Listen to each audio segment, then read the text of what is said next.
अगर स्कूल में ही बुज़दिल की बात करी गई होगी तो दमदार वकील, दमदार जज, दमदार डॉक्टर, दमदार कोई भी प्रोफेशनल बनना मुश्किल है।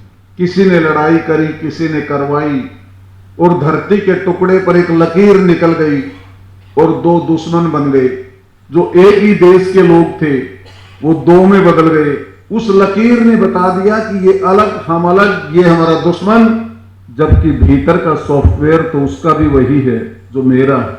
मैं बच्चे को सिखाता हूं कि बेटा कल ईद का त्योहार है, 3 महीने बाद रामनवमी भी आएगी और सारे मिलकर मनाएंगे। एक भी बच्चा नहीं सीखता। वो तभी सीखते हैं जब मुझे ईद मनाते देखते हैं और मेरे मुसलमान साथी को रामनवमी मनाते देखते हैं। कि एकेडमिशियन अपनी बात को अगर असर्टिवली नहीं कह पाएगा तो कहेगा कौन। वकील की बात में दम तभी संभव है कि स्कूल में दमदार टीचर ने पढ़ाया हो। अगर स्कूल में ही बुज़दिल की बात करी गई होगी तो दमदार वकील, दमदार जज, दमदार डॉक्टर, दमदार कोई भी प्रोफेशनल बनना मुश्किल है। On this great occasion of Teachers Day, मुझे मेरे टीचर प्रिंसिपल होशियार सिंह जी याद आते हैं, जो उन लोगों में से थे जो न खुद के लिए जिए, न अपनों के लिए जिए, लेकिन वो सब के लिए जिए। एजुकेशन के लिए जिए, देहात के लिए जिए। आज मुझे प्रिंसिपल का जो पद मिला है, प्रिंसिपल की भूमिका में एक स्कूल में काम करने का जो अवसर मिला है, तो मेरी कोशिश ये रहती है कि मैं अपने गुरुओं के उस ऋण के एक अंश को चुकाने की कोशिश कर रहा हूं। ऋण चुकाया नहीं जा सकता। Coming to the topic, coexistentialism, the only way to the global peace. शांति तो सबको चाहिए, घर में भी क्लेश पसंद नहीं, और रशिया और यूक्रेन का युद्ध भी नहीं है कितनों के पास। सुबह घर से निकलते हैं, शाम को जाते हैं, किसी बात पर बीवी से अनबन हो जाती है और एक ही बिस्तर पर होने के बावजूद हजारों मील का फासला हो जाता है दो लोगों में। भाई भाई के बीच में 2 गज, 10 गज, 20 गज, 50 गज जमीन के 50 साल तक मुकदमे आपके सुप्रीम कोर्ट में पेंडिंग पड़े। कभी कुछ पॉलिटिशियंस के मन में आया, किसी ने लड़ाई करी, किसी ने करवाई और धरती के टुकड़े पर एक लकीर निकल गई और दो दुश्मन बन गए। 15 अगस्त 1947 से पहले जो एक ही देश के लोग थे वो दो में बदल गए और 1971 में वो 3 देश में हो गए। कितनी गजब की बात। जैसे ही वो लकीर निकली, उस लकीर ने बता दिया कि ये अलग, हम अलग, ये हमारा दुश्मन, जबकि भीतर का सॉफ्टवेयर तो उसका भी वही है जो मेरा है। वो भी सुख, शांति, संतोष और आनंद के साथ जीना चाहता ही है। गरीब है तो भी, अमीर है तो भी, बोट्सवाना में रहने वाला भी, साउथ अफ्रीका के जंगलों में रहने वाला भी, और व्हाइट हाउस और बर्मिंघम पैलेस में रहने वाला भी। इतनी सी बात अगर मैंने छोटे से बच्चे के दिमाग में डाल दी कि पूरे के पूरे मानव का सॉफ्टवेयर सेम है, हर दुनिया का प्रत्येक मानव, दुनिया के 850 करोड़ लोग सुखपूर्वक जीना चाहते हैं और न्यायपूर्वक जीना चाहते हैं, और गलती करता कोई भी नहीं जानबूझकर, लेकिन उसका अधिकार लेकर पैदा होते हैं। और इस बात को अगर बचपन में 14 साल से कम की उम्र का बच्चा पकड़ गया तो मैं अपनी उपलब्धि मानूंगा कि मैंने किसी एक व्यक्ति को दुनिया के काम का बनाया।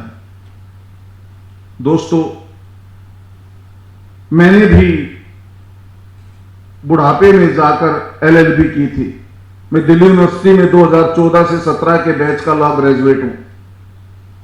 मेरा एक साथी यहीं प्रैक्टिस करता भी, मैं उसको लेकर रहा था क्लास में। वो मुझे एक बात बता रहा, उसके पास कोई केस आया जो पंजाब हरियाणा हाई कोर्ट से एलपीए में रिजेक्ट हो चुका है, सर्विस मैटर है, कुछ ऑफिशियल्स को रेड हैंडेड रिश्वत लेते पकड़ा गया और उनकी डिपार्टमेंटल प्रोसीडिंग्स चल रही हैं और क्रिमिनल प्रोसीडिंग अलग से चल रही है। मेरे दोस्त ने बताया कि ऐसा कोई प्रोविजन है कि जब तक क्रिमिनल प्रोसीडिंग चल रही है तो वो डिपार्टमेंटल प्रोसीडिंग होल्ड करनी पड़ेगी, क्योंकि नहीं तो विटनेसेस डिपोज हो जाएंगे वहां, और जब तक क्रिमिनल प्रोसीडिंग पूरी होंगी तब तक उनकी नौकरी पूरी हो लेगी। तो फिर वो तो कभी डिपार्टमेंट प्रोसीडिंग होगी ही नहीं। ये नियम जिस किसी ने भी XYZ ने बनाया है, जो भी कोई रिस्पॉन्सिबल एजेंसी है, क्या उसको इस बात का नहीं पता कि इससे वो डिपार्टमेंटल प्रोसीडिंग्स तो नहीं रुक सकती, इससे डिपार्टमेंटल प्रोसीडिंग रुके होंगे तो डिपार्टमेंट लेवल पर जस्टिस नहीं हो सकता। क्या करें? You better know, you are the best interpreters of the Indian constitution, of the Indian law. आप इसको सोच सकते। मैं तो कहता हूं उस डिपार्टमेंटल प्रोसीडिंग को लोअर कोर्ट की प्रोसीडिंग क्यों नहीं मान लिया जाए? उस डिपार्टमेंटल इंक्वायरी को ही आप बोल दो कि उसमें लीगल आदमी की आप हेल्प ले सकते हैं और उसको इक्विवेलेंट मान के दो विटनेस हो गए उसी को आगे तक मान लिया जाए। इस चीज को आपसे बेहतर कोई नहीं जानता। मैं गलत हो सकता हूं। I am coming back to को एग्जिस्टेंशियलिज्म, कि मैं बच्चों को साथ साथ रहना कैसे सिखाऊं। मैं बच्चे को सिखाता हूं कि बेटा कल ईद का त्योहार है, तो 3 महीने बाद रामनवमी भी आएगी और सारे मिलकर मनाएंगे। एक भी बच्चा नहीं सीखता। वो तभी सीखते हैं जब मुझे ईद मनाते देखते हैं और मेरे मुसलमान साथी को रामनवमी मनाते देखते हैं। Students don't learn what we teach them, they learn what we do, they learn from our actions। मेरे आचरण से सीखते हैं। इसलिए single principle of school of coexistence is, मेरा आचरण ही मेरा प्रमाण है। I am defined by my conduct, I am not what I speak, I am what I do. और ये बात जिसकी समझ में आती है वो घर से निकलकर जब दफ्तर में जाता है, दफ्तर से निकलकर जब घर में जाता है, और जब जब ये बात सोचता है तो घर में भी रिश्ते सुधरते नजर आते। कितने करोड़ रुपए का पैकेज दे दिया जाए, किस बात की गारंटी हो जाए कि किसी के घर में लड़ाई झगड़ा खत्म हो जाएगा? कितने करोड़ के पैकेज से इस बात की गारंटी हो जाएगी कि पड़ोसियों के साथ संबंध सुधर जाएंगे? और कितने करोड़ के पैकेज से इस बात की गारंटी हो जाएगी कि आदमी की समझ का विकास सही लेवल पर आ जाएगा? तो करोड़ तो कुछ काम की चीज नहीं है। मामला तो कहीं और ही अटका। वो मामला समझ के विकास का है। प्रोफेसर पाठक ये बात कह रहे थे, he is one of the gurus जिनसे हमने कोएग्जिस्टेंशियलिज्म सीखा। वो एक बात कह रहे थे कि सारा खेल मानसिकता का है। ये मानसिकता का विकास, the earlier we start the better we achieve. School level पर अगर हम बच्चों को ये बात बता पाते हैं, सिखा पाते हैं, तो अच्छे से आज नहीं तो 20 साल बाद यही बच्चे कुछ यहां बैठे होंगे यही बच्चे कुछ यहां बोल रहे होंगे, इन्हीं में से कुछ बच्चे ऑफिसर्स होंगे, इन्हीं में से कुछ बच्चे नेता हो जाएंगे। 20-30 साल बाद 2047 के भारत को अगर मैं देखता हूं तो मैं देखता हूं कि दिल्ली के हर दफ्तर में, हर ऑफिस में मेरा ही स्टूडेंट होगा। उसकी सोच कैसी होगी? That is being shaped by me in the classroom. That is what a teacher must have in her mind, in his mind. अगर 20 साल बाद भी करप्शन बढ़ता है और खराब हो जाती है दिल्ली, तो definitely it will be the responsibility and sheer failure of the education system. दोस्तों, एक बात और, आप सुप्रीम कोर्ट में प्रैक्टिस करते हैं। सुप्रीम कोर्ट की 2013 की एक ऑब्जर्वेशन है, education system has failed to achieve its objectives. 11% literacy से आज हम 90% लिटरेसी पर पहुंच गए। सुई नहीं बना सकते थे, चंद्रयान बनाने लगे।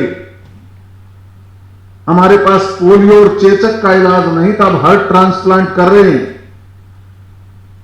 लेकिन बुजुर्ग इस बात से पीड़ित हैं कि बच्चों के पास बात करने के लिए समय नहीं।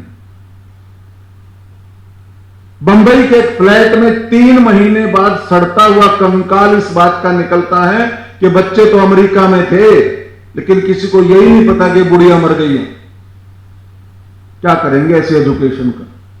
क्या जरूरत है? क्यों पढ़ाना है? क्यों पढ़ना है?